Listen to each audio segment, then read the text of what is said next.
mot mana banatiba I quit the lady pull up sir mapandagi surround or namaga sigi hold the whole nate hotel impalnati masi reddition blue in high lagari namdana high lo in a magna aduri mot manari never do so sing the mot money high sir Pusaki Kenan Matona Manan Baneva. Or a quisi the D. Belly the D. Adugi Potu, Kara later Vanina. A quay Nanging Bakarangi, hiding by opinion. I in a Kanjabatuman and Kanbadu Adam Tami, Kuzik Timaduzu Handar Eva. See, Mayama Loya Biromani. Aduga Nasigi topics that I'm Kerumtang a deliberate of Zeram Geva. Idea of Manipur Hibani. Manipur Kanzi Hibani. Aduga waring community ki aswoiba nungai taba se ngangagadi hena kaira kedaneba ai khanagi midu punjanje hairagadi khanagi midu aswoiba sum puthok leragadi punjan ba sung ya roeba aduna aikoi masigi kenosi toksi haidi aikoi no music idea of Manipur way forward kyo in amtang lakjaragadi we need a strong leader beyond all politics, beyond all community ki akhuba meeting khoi adigi religion ki akhuba meeting digi tomthin ngana sat pa mayam punna puba ngam leader ma mathau tai bo je maitai gi su oidaba naga gi su oidaba kuki su oidaba nepali gi su oidaba pangan gi su oidaba manipur gi oiba leader ma mathau tai number 1 absolutely aduga number 2 da khoi maitai singna Maitai, ngasai Maitai majority, Maitai hegemony do na luxury se. Huzik question yam tawe ngarang nahan khoi gi nagagi group ta gi tawre assembly da Maitai gi nimfu ji kamai taw bonona. Maitai gi nimfu haibana te city tam da lei bagi nimfu haibani population wise distribute tawrak pane ba. Masi aikhoi ngasi bau convince kanam ta na taw de ba. Maitai gi nimfu haibana te ba. Unreserved category ne board lep ke haragadi hangang da dum muslim am lep yai hangang da dum kenom ne lep yai other community tribal no lep yai mamang da wangkhai ga hangang ga animakta ekoi ge cookie ama mamang election da ni ko nomination ta we yes adu in hijrity now major community maitai naga cookie ne uji broadly khaidokre unrepresented section mayamam nei reba tarau mi masing thiba yaramgani adu targadi makhoi gi political aspiration later bra hai na koi question do ya eba absolutely akhoi madudi nong the grievances to address to bra ba yes now madu gi jaga do ai suggestion tang tok jage ba akhoi manipur state assembly si member of legislative assembly ne MLA di lai ba koi lower house ni si je koi gi parliament hairaga na lok sabha je lower house of the parliament ne rajya sabha Council of Ministers, Council of States, sorry. Council of States ki Rajya Sabha se upper house of the Lok Sabha neva. Siga chap manana Manipur Assembly da member of Legislative Council MLC lehen bibam to eva. Absolutely. To accommodate those who are unrepresented and those whose voice are yet to reach the assembly. Exactly. A quick community contra truk lay I say mayam micro community mayam lerongani ba ada sigi mayam si makoi political aspiration later radina teva the only thing is they are suppressed yes they cannot raise their voice they are unheard their voice cannot reach the corridor of the assembly adu oita aragadi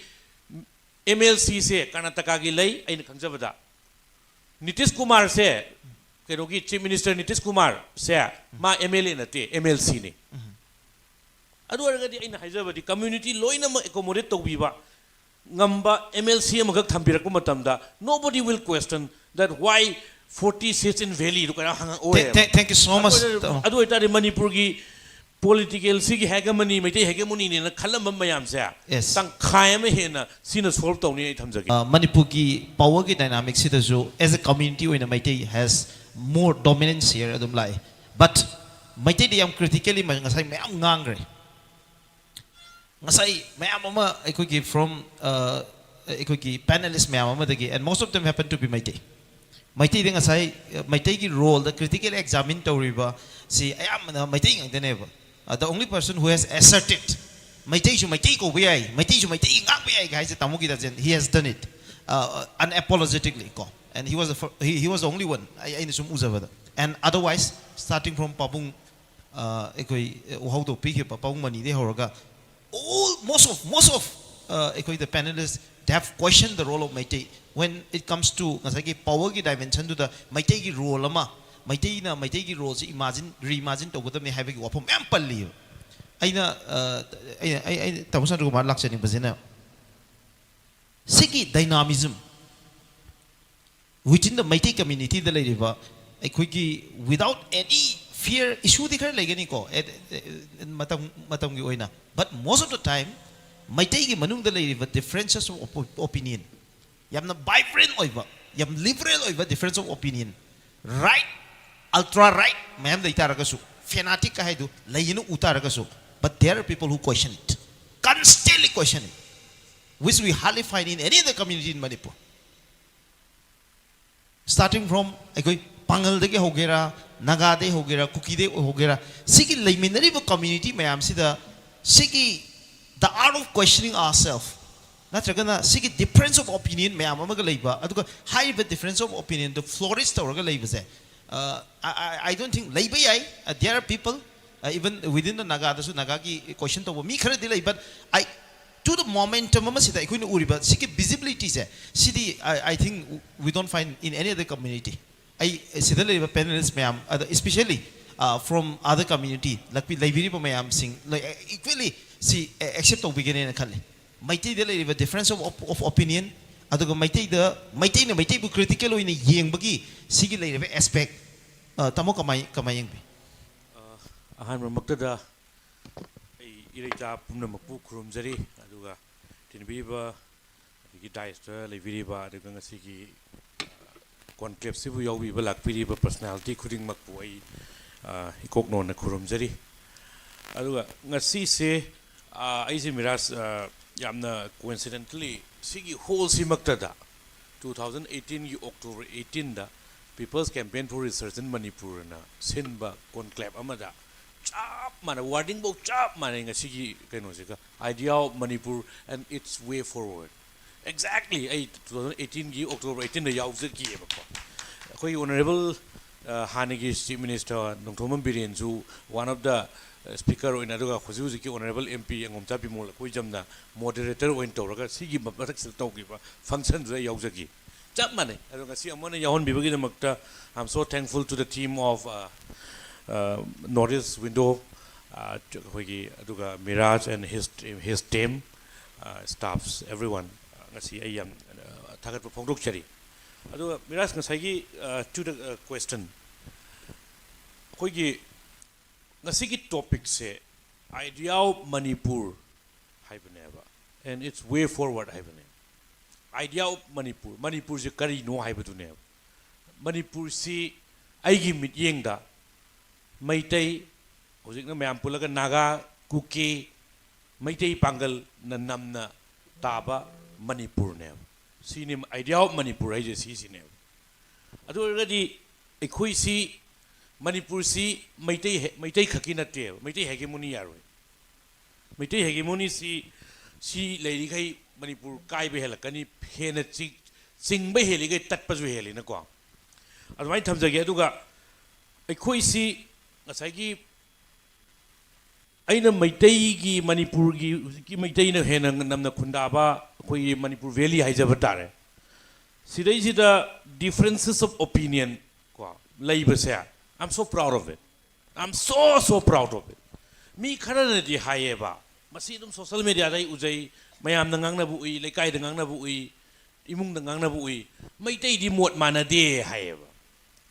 I give me the di Maitay mot mana da banate. Maitay di differences of opinions that tolerate Tongambagi capacity labor purup never. Aduga, a koi Maitay Sigi cap differences of opinion, disagreement, see, let us agree to disagree to never. Sibo equate the labor community ni ado of late 2023 gi May 3rd ki ngasi gi conflict gi Manipur da leiramba hojik akhoi gi maitai gi oiba hojik gi democratic norms ta thajaba differences of opinions ji tolerate tauba dissenting views ji taba ngambagi capacity si akhoi 2023 gi chatharakli ba conflict sidagi ai handharakpa uiyab masi karigino haijarakadi hojik aina wa mangangbada I have to think twice thrice karigi nganguraga kaidorakani haiba concept amlei bai che I'm living under the threat ado threat ta ngangbadu di ado akoina mu singda kay mu hai singidi cookie singidi smooth ya manai haiba I'm not despising the other community but mod manabana tiba akoi sida leiba pull up se mapandagi surround tawraga nongmoina namaga sigi hole nate hotel imphal nate masi radiation blue ne na hayal lagadi namdana haini loina makna aduri mod manari ne ba duidu singda mod manai hai se pusai gi kenan matona manahan bane ba ar akoi sida di belly dadi adugi potu khara leitabani na akoi nganging ba khara ngangi haining ba ai opinion aina khanjaba chu maneng khan badu adum thami hojikti madu ju handar eba si mayamna loi yabiram gani aduga ngasi gi topic sida am kerom tang ai deliberate tawjaram ge ba idea of Manipur haibani Manipur Conclave haibani aduga waring community gi asoi ba nungai ta ba se ngangagadi hena kaira kedaneba aiga khanagi ba midu punjanje hairagadi khanagi ba midu asoi ba sum puthok leragadi punjan ba sung ya yaroeba aduna aikoi masigi kenosi toksi haidi aikoina hujik idea of Manipur way forward kyo ina amtang lakjaragadi we need a strong leader beyond all politics beyond all community ki akhuba meeting khoigi adigi religion ki akhuba meeting digi tomthen ngana satpa mayam punna puba ngam leader ma mathau tai bose maitai gi su oidaba naga gi su oidaba kuki su oidaba nepali gi su oidaba pangan gi su oidaba Manipur gi oiba leader ma mathau tai number 1 absolutely aduga number 2 da akhoi maitai singna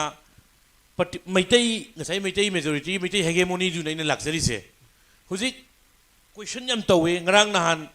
khoi gi naga gi group ta gi tawre assembly da maitai gi nimfu ji kamai tawbano na maitai gi nimfu haibana te cd tamda leibagi nimfu haibani population wise distribute tawrakpane ba masi akhoi ngasi bau convince kanam ta tawde ba maitai gi nimfu haibana te ba unreserved category ne vote lep ke haragadi haingang da dum muslim am lepa yai haingang da dum kenomen lepa yai other community tribal no lepa yai mamang da wangkhai ga haingang ga animakta aikoi ge kuki ama mamang election dani ko nomination tawi yes adu in haijarity now major community maitai naga kuki na hojiki broadly khaidokre unrepresented section mayamam nei rieba tarau mi masing thiba yaramgani adu targadi makhoi gi political aspiration leitabra haina koi question do yaiba absolutely akhoi madudi nong te grievances to address to brava yes now madugi jaga do ai suggestion tang tok jakeba akhoi Manipur state assembly si member of legislative assembly ne MLA di layeba koi lower house ni si je koi gi parliament hairagana lok sabha je lower house of the parliament ne rajya sabha council of ministers council of states ki rajya sabha se upper house of the lok sabha ne ba siga chap manana Manipur assembly da member of legislative council MLC lehan bibam thoe ba absolutely to accommodate those who are unrepresented and those whose voice are yet to reach the assembly exactly aduna akhoi community kuntra truk lay hai se thi da mayam micro community mayam am lerom gani ba ado sigi mayam si makhoi gi political aspiration leitabra dina teba the only thing is they are suppressed yes they cannot raise their voice they are unheard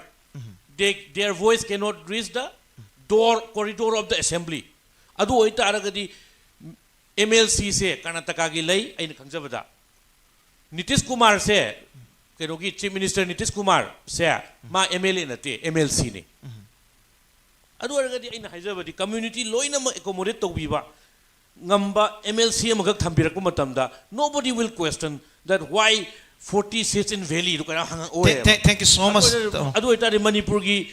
political sigi hegemony mete hegemony ne khalam mayam se Yes. tang khayam hena sina solve tawni ai thamjage Okay, thank you very much. Atukkimatik phajagre ko. Please give it up for Chandra Kumar. Atukkimatik phajana paukhum pi and to the question very precisely pibiba ai ngakoi litera thagachari ado